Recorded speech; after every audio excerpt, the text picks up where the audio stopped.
Okay, you're all wondering what Chuck has got on here and what you're looking at. This is a motor for a number 900 Hoge U.S. mail locomotive made in the 30s. When I first received this, it was in pieces. The motor assembly was all together, but the cars were all in pieces, and the frames were thoroughly tweaked, and the motor did not run. And I thought, I'm never going to get this motor to run. No idea how it works, and I did, simply by using a lot of electrical cleaner and cleaning off a lot of crap. You'll see what I'm touching now. This actually holds a brush that is in contact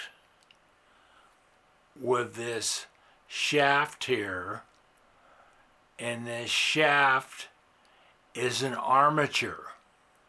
So it's not the typical large armature that you have in a Marx or a Lionel train.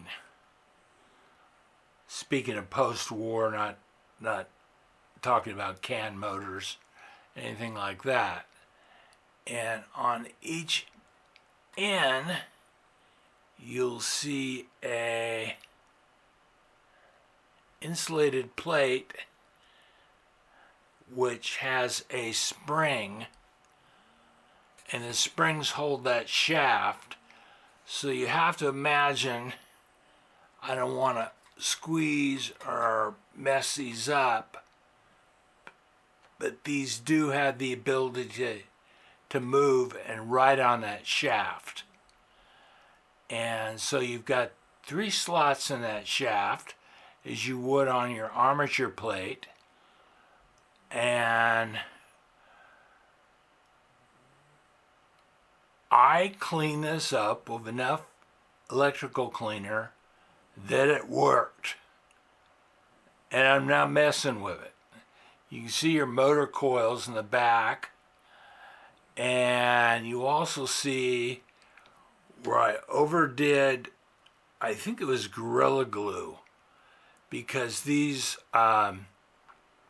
wheels would not stay on its shaft, on their axles. And on the opposite side, it's just like a single reduction Marx engine. You'll see the shaft go off to 1 gear, and that'll go to 2 gears, which will run these axles. And if it wasn't all attached to the headlight, I would just flip it around. It's kind of difficult to do. But one of my subscribers said he can't get his motor to work. What do I do? I don't know. I'm shaking the camera as I laugh. It's not funny that he can't get it to work, but I have no idea.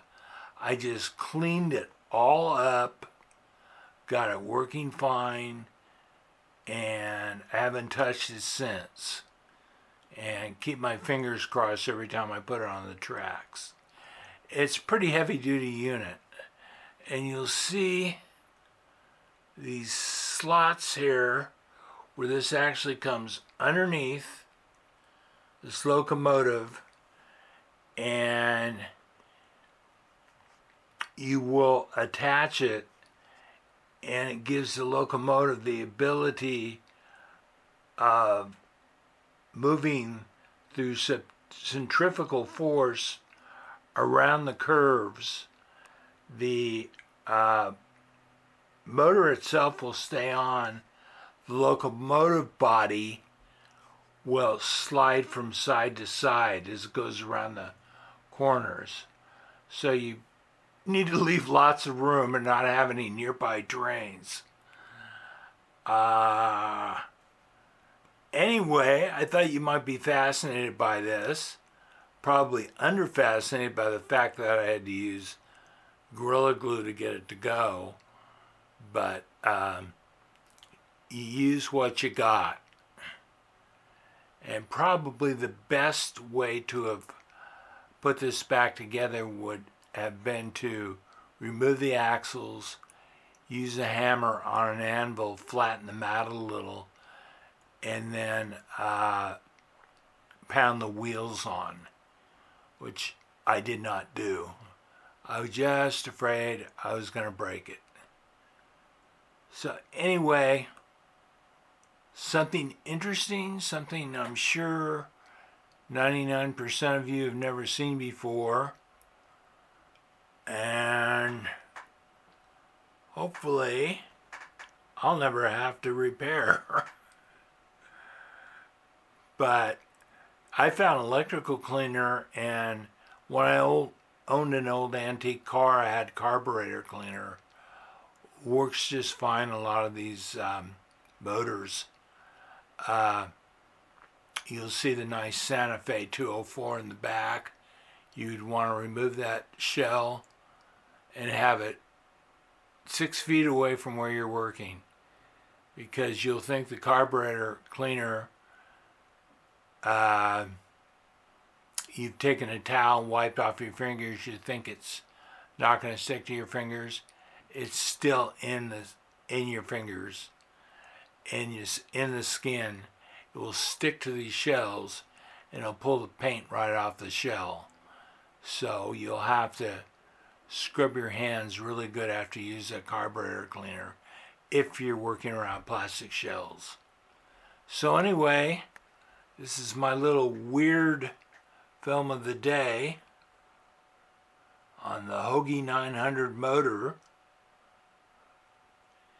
And this goes like a bat out of hell. It came with I'm trying to remember what they call the track.